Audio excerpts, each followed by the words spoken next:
Good evening, T-Birds fans, and welcome to another installment of T-Birds Town Hall presented by MassMutual.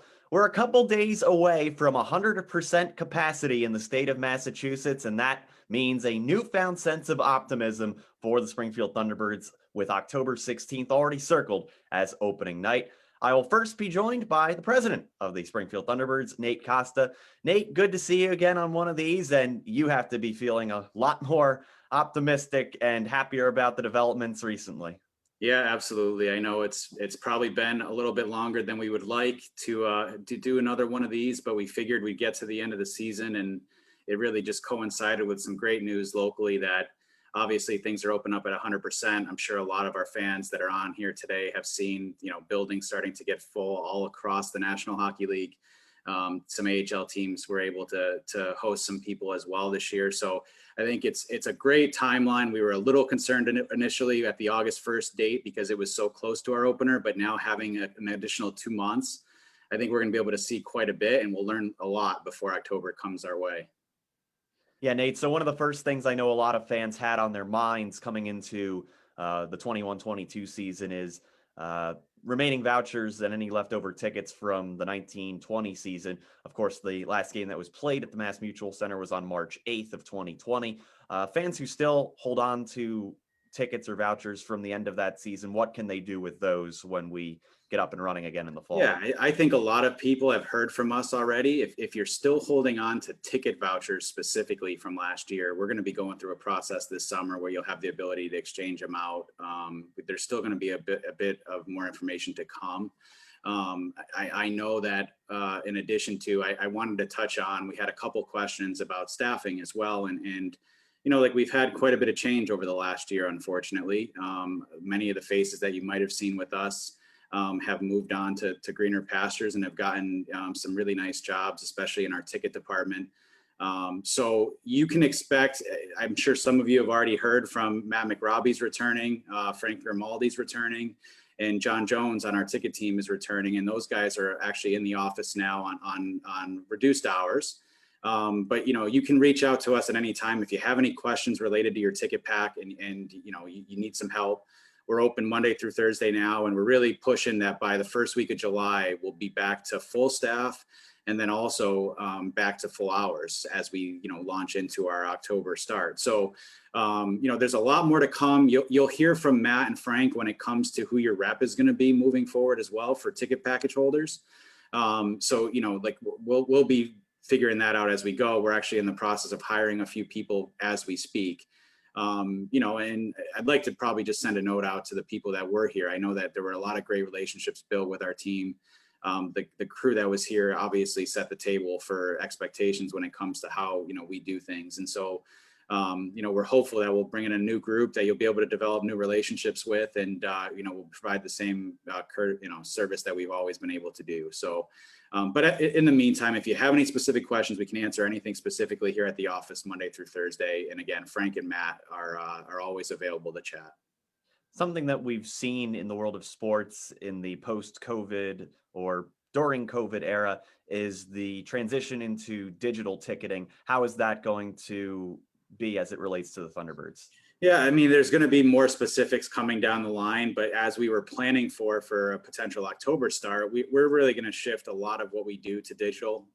If there's a specific reason that people would want a hard stock ticket, I think you'll have that option. But again, like we're 5 months out and we're still kind of navigating what this is going to look like as well. We're trying to be as proactive as possible with, obviously the state guidelines in terms of what we'll be able to do. But I think, in 5 months' time, with the way that the vaccine is moving in our market here in Massachusetts, I think we'll be in a very different place when October comes around. So, you can expect a lot more when we get closer to the season, around our ticket pickup day. We have a lot more that we're going to talk about. And we'll have some information sessions leading into that when it comes to exactly what's going to happen with tickets, with masking, with all that kind of stuff. I think it's too early for us to say, what it's going to actually look like. There's going to be quite a few events here in the MassMutual Center over the summer, which is fantastic, obviously, with the activity picking up. And I think we'll learn a lot more. But, we're going to need people to I think, learn a few different processes, but it shouldn't be anything that, would be tough to deal with. And I think the one question that came in from a couple of different people in the comment section is what kind of restrictions are there going to be on interaction with the team, interaction with us when fans are allowed back in the building? Is it going to be a situation where if everything goes swimmingly with the 100% return and with vaccinations on the rise, are things going to be looking close to normal by the time we get to the fall? I would like to hope so. Obviously, we meet as a league here in July and August, where a lot of our plans for the upcoming season are determined. And so, from the league perspective, we haven't been told what it's going to look like with fan interaction when it comes to players. I'd like to think by the time October rolls around, they'll be in a good place. But we're planning as if there might be some differences there. But I can't necessarily answer that 100% in terms of what that might look like. I think we're hoping that things are going to progress quite a bit by that point, and some of the things that we've had to do over the last year hopefully will go by the wayside. Like, we understand the fan experience is obviously best done without having a mask and some of the other things, but at the end of the day, we are in a state-run facility, and so at the end of the day, we've got to follow state guidelines, and we're going to do everything we can to make the experience as good as possible. But I'm really hopeful that by the time October rolls around, the climate around us is going to look a lot different. October 16th, first game of the regular season, one of the guaranteed dates that is on the docket for the 21-22 season. I know a lot of people probably are already asking about how they can get their seat for opening night, but as of right now, there is only one way to do that. Is that right?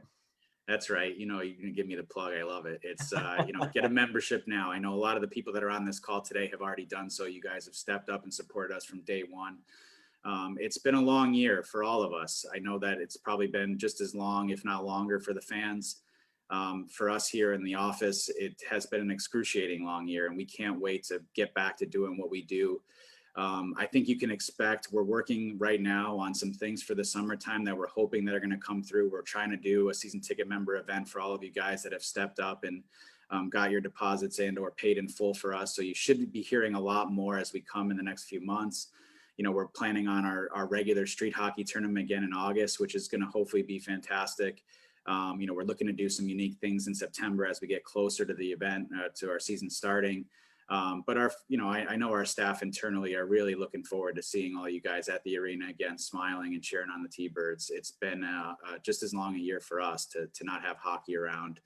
And I know I'm super excited about, welcoming the St. Louis Blues. We were really geared up to do so when, things happened this past year.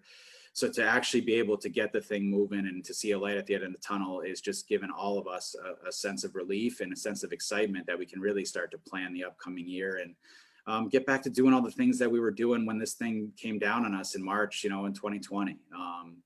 I think there's a lot more that's going to come that I think the fans will be super excited about, and you'll see that we haven't missed a beat.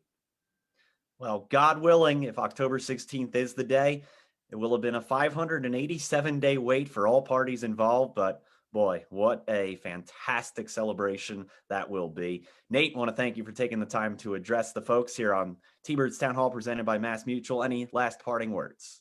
No, just really looking forward to seeing people. Again, as I said, plan to hear from us a lot more as we get our staff back going. Again, any questions at all, we're here to answer them. We've got the majority of our crew is back. So if you could stop down here Monday through Thursday, you can talk to us, give us a shout, and anything that you guys need, we're here for you.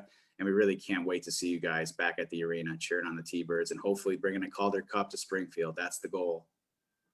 Much more to come on T-Birds Town Hall presented by MassMutual. We'll be speaking with Kevin McDonald and Drew Bannister in just a moment.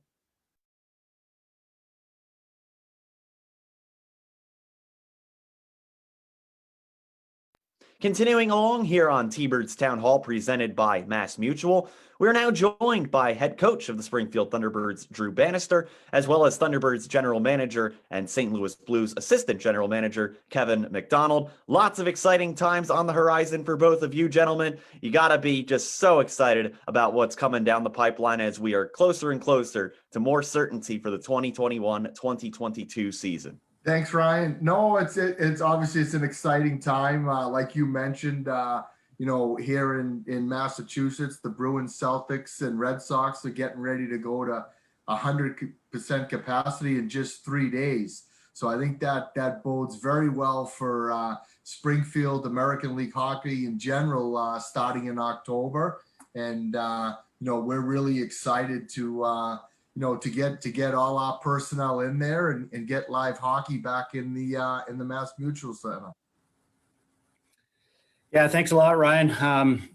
I've been home here. I guess I'm on day 9 of quarantine here in Ontario, so missing the rink already and the day-to-day grind of this year, and but really looking forward to getting back to Springfield and Massachusetts and getting back to playing some meaningful hockey and certainly with the fans in the stands. And we had a little bit of a taste of that with Utica this year towards the end of the season, where we were allowing fans back into the rink, and it was exciting to, for our players and our staff to have that, energy back in the rink again of fans enjoying the game. This season, for so many reasons, was unprecedented for both the National League and the American League. You're looking at fewer games in the case of the American League, fewer opponents, and in the case of St. Louis, sharing their prospects with the Vancouver farm system in Utica. There were no quote unquote meaningful games nor playoffs. And I want to ask both of you, Drew from a coaching perspective and Kevin from a far sort of 10,000 foot view. Under those circumstances, did it in any way alter the way you approached things like your player evaluations? And did it give you a chance maybe to experiment with players taking on roles that they might not normally have in a season where you have your distinct meaningful games, your playoff time games? Just what was the most, I don't want to say difficult, but the strangest transition in the way you evaluated this season?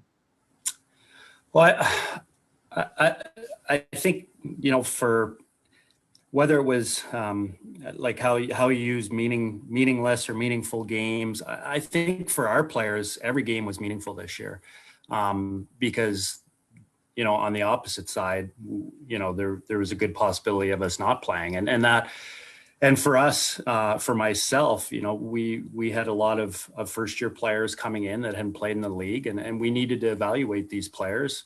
And to have that opportunity this year under these circumstances, which were, difficult to say the least, and see how our players reacted. And again, I think as an organization, and when I speak about organizations with Vancouver and St. Louis, our players, did an outstanding job of understanding where we were and how things were going to run.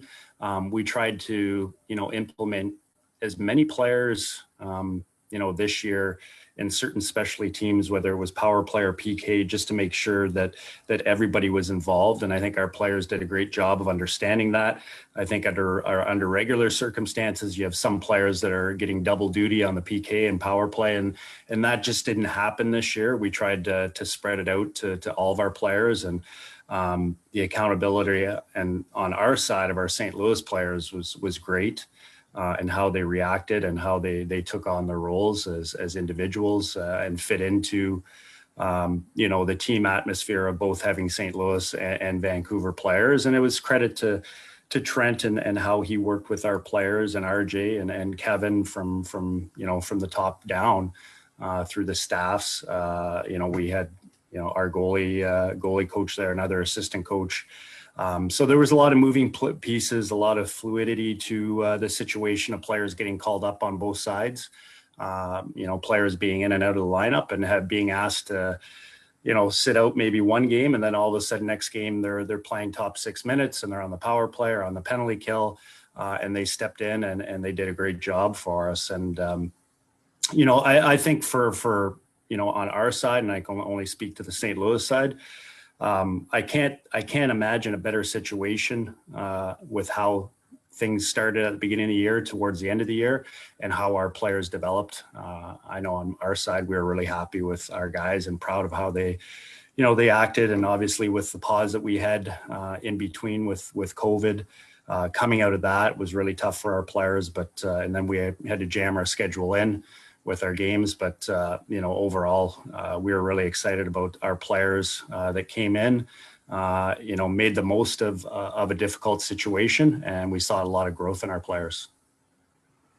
Yeah, no, I echo what Drew was saying 100%. I mean, I think, from the Blues organization point of view, this season was essential. I mean, it's you always want to move player development forward. The players always want to improve, and all these players dream of playing in the NHL, and obviously the American League is a vital step in that.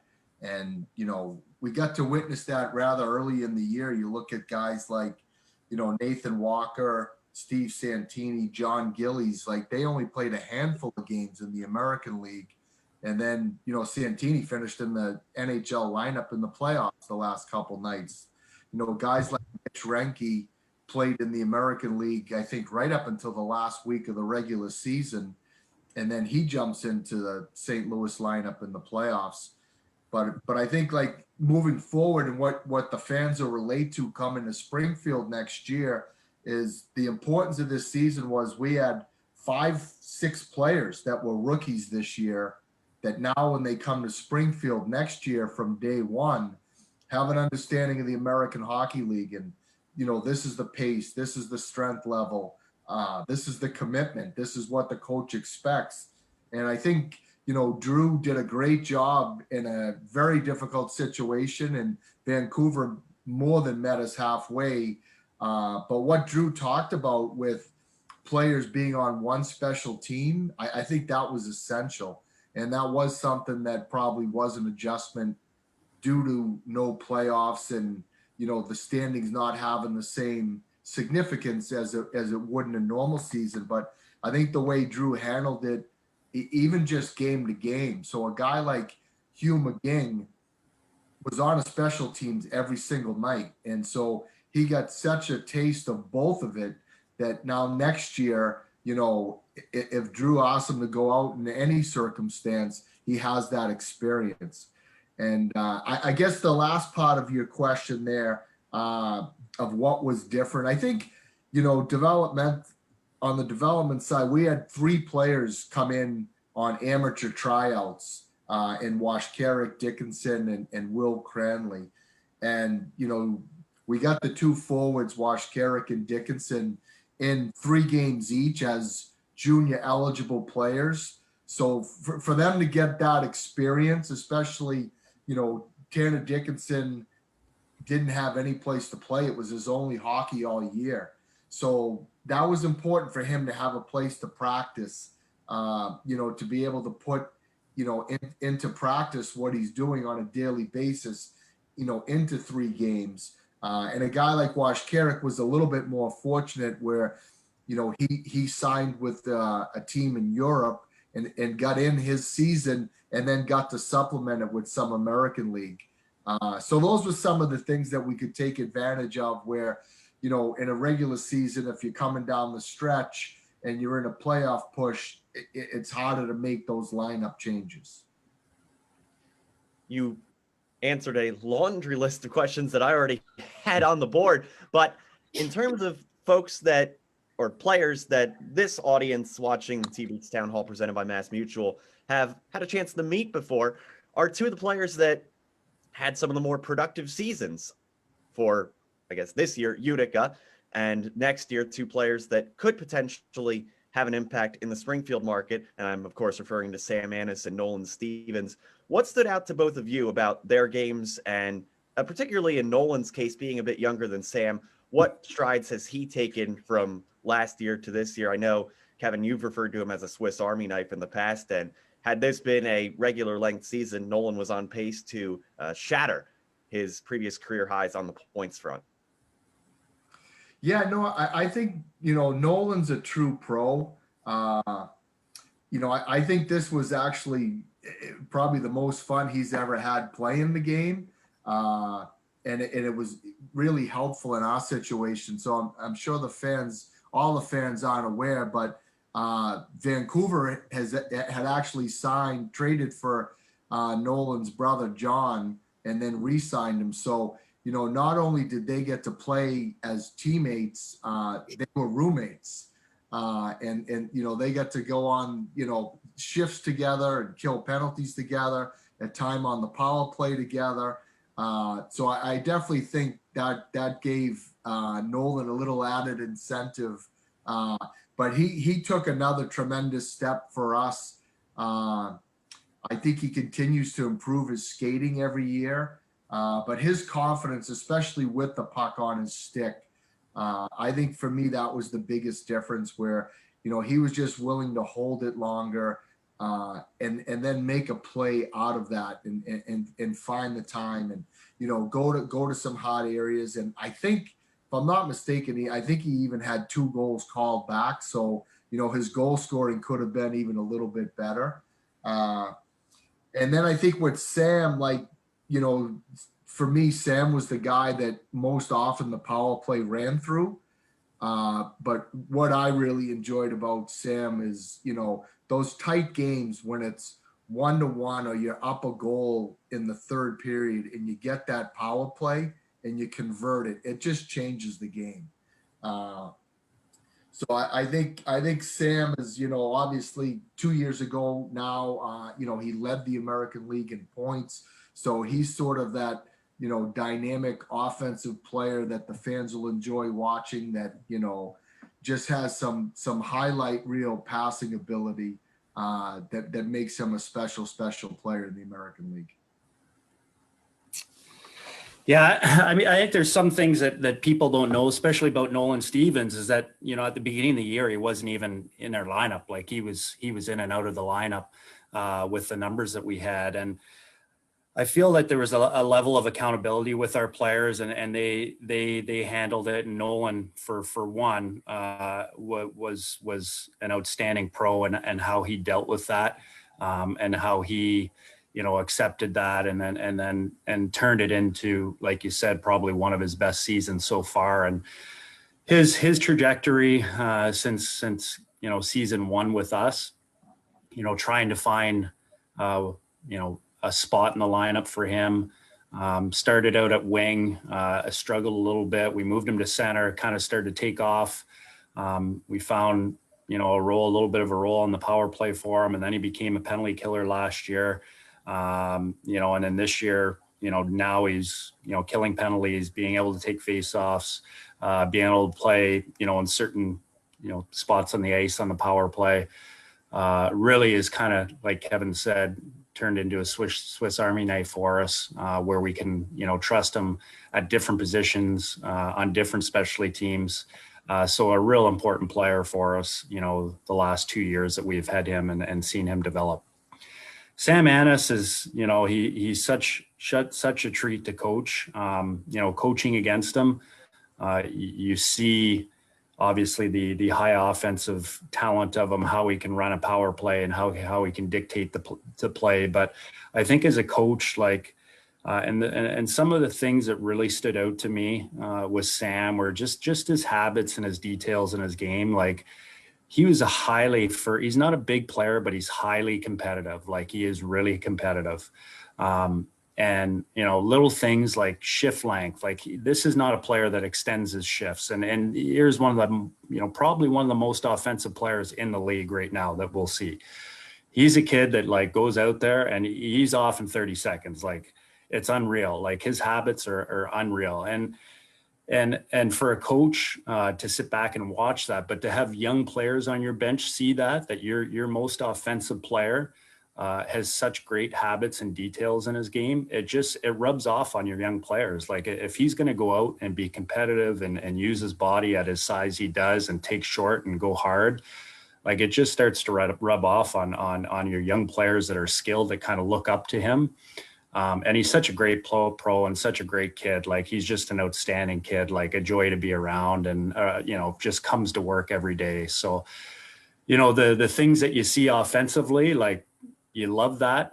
And it's something that certainly when we looked at Sam and we knew he was available, and, some of the things that we needed to get better at was our power play. And, he did everything on that side. Like he is an extremely dangerous player on the power play and 5-on-5, but very responsible and just a great pro. And then I think there's something that gets lost, and I wanted to talk a little bit about this as a player, Dakota Joshua.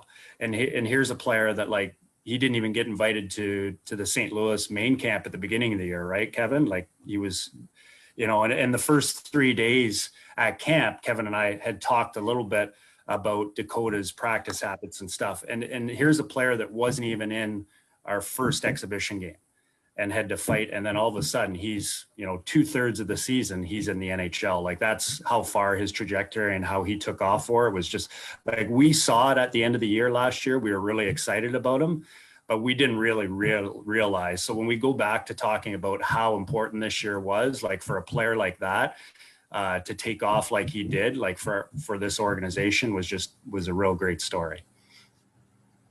Well, you took the next question's words right out of my mouth. I was going to ask, and I know Kevin had a chance to discuss the Steven Santinis, the Mitch Renkes, and a couple of other names that got first cracks in the National Hockey League with St. Louis this season. And it just felt like there was a lot of chances for players to take that next step in their careers. And glad you had a chance to address those.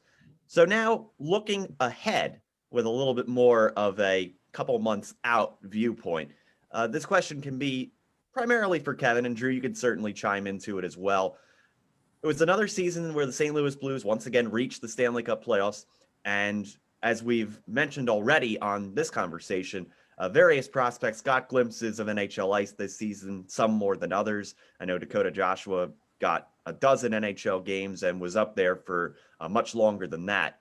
Without divulging any of your top secret information, what will be the areas of focus for the organization in the offseason as you approach the draft, free agency, and thinking about how to restock the deck both at the St. Louis level, Kevin, and then at the American League level in Springfield for Drew to have at his disposal? Yeah, I think at the American League level, when you look at the expiring contracts and the guys that, we don't necessarily have an agreement to bring back, our numbers are so low on defense. Like, we could have to sign potentially 5 defensemen this summer. So that for sure would be a little bit of an unusual summer to have to sign that many guys. I think on the forward side, it's certainly not as bad. We definitely need some help at center ice, and we'll obviously add a couple of wingers. When you're looking to have 14, 15 forwards to start the season, we'll need to have guys, but definitely a focus on the defense. And then, our goaltending, John Gillies is on expiring deal. So that's another area where we might need to find a player. But I think the one thing the fans will be excited about is like a guy like Tyler Tucker, who, I'm sure some of the fans watched on AHL Live this year, and Joel Hoffer, first year guys that came in and where they've set the bar now for their level of play. I mean, I thought Tucker was really one of the best defensemen that I saw in the American League in the shutdown role. And he's got a little old school flair, so the fans will certainly appreciate watching him play. And Joel Hoffer, for a young kid at the most difficult position, certainly came in and gave us some real quality games and a lot of excitement to look forward to. Yeah, and I think just a couple other players that a lot of people didn't get to see. Nikita Alexandrov was another player that was over in Finland at the beginning of the year, joined us probably in the last 8 to 10 games of the season. Was a little bit banged up, so missed a few games in between, but a real young, exciting hockey player, high end skill, high end compete, very responsible for a 20-year-old in his zone. So like Kevin said, he could play. We had him on the wing primarily, but he's also a centerman, so he can play kind of in both positions. Being a young player, there's still things that he has to learn. But Tyler Tucker, the strides he made, I can't envision another. He played on an average probably 22, 23 minutes a game for us for a 20-year-old. Just a great development year for him, and he took such great strides. And obviously with Joel coming down and playing for us, and came down at a weird time where we had our pause with COVID, was just starting to get up and going, and then we had to get him going again. But hit the ground running, played outstanding for us for a 20-year-old goalie, like very mature, has so many great, attributes to his game, and how he skates and how he moves the puck, and how big he is in the net. So really looking forward to continue to coach those guys, and obviously see some other players. I know next year is going to be a new year. Lots of things can happen at NHL training camp, but a guy like Scott Prunovich, was injured this year. We didn't get an opportunity to see him. He started out in St. Louis, and for all intents purposes, we might not see him. But there's another player that is in our system, that can make a huge impact on our back end, pending if he's even with us, but another young player too. So, but as we know, like Dakota Joshua did, there's going to be players that, we expect in our lineup, and they're going to blow our minds away, and they're going to end up in the NHL. That's just part of development and part of the player's trajectory. And that's what we want them to do. We want them to become, St. Louis Blues. One final question for both of you, and it more so just relates to as we approach normalcy again. Drew, you got a little bit of a taste of it near the end of the season, and you alluded to it beforehand. I know sometimes in a normal American Hockey League season, you have your Wednesday games where the crowds aren't as full no matter where you are, just because it's a Wednesday game. But after having so much of the past year be so empty, be so quiet, how exciting is it going to be to finally be back in your own barn, Drew, in your case, coaching your own team, your own prospects, and hearing the roar of the crowd once again? Yeah, I think it's just the energy that it brings back to the whole game and for the players. And I think you've seen that watching the NHL playoffs now. Just it's a different game now with the fans back in the stands. And obviously I get to watch the Toronto Montreal series and the Edmonton series that still don't have fans. And it's such a big difference, when you're watching again last night, the two games that I watched was Toronto and Montreal that had no fans. And then you go and you watch the Nashville series, and it's just, it looks jammed, and there's tons of energy, and the players are feeding off it. It's such a different game, right? And it's such for a coach or for a player to be a part of that, and I think it's going to change next year, certainly. The games and how they're played, and certainly the level of intensity that at times we didn't see, and certainly when you're going in Rochester when they don't have fans, the game's not as dictated early on by the home team as maybe it would be if they have fans. So I think that's something that we look forward to, and certainly going into Springfield, and what I know about Springfield, which was 20 years ago when I was playing in Hartford. So it's a long time going back, but I'm looking forward to having the fans back in the stands, and I'm sure they're looking forward to, being there and being able to watch hockey again. Yeah, I'm really looking forward to, now that we have opening night already circled, I'm sure, Nate and the entire staff is gearing up to have that be sold out, and, to have that be the first, game with the new affiliation between, St. Louis and Springfield, have a sold out building and, full house. And I think it's going to be a wonderful introduction for both sides. And I think that's what everybody's looking forward to right now. Can't come soon enough. October 16th. It will have been 587 days since there was hockey inside the MassMutual Center. But October 16th, that streak, God willing, will come to an end. Want to wish both of you a happy summer and a better term, an exciting time ahead to finally have something tangible on the horizon. And we look forward to seeing both of you, Kevin and Drew, in Springfield with us come the fall. I want to thank you guys once again for taking the time to join me. Thanks, Ryan. Thanks, Ryan. And looking forward to seeing that building full soon.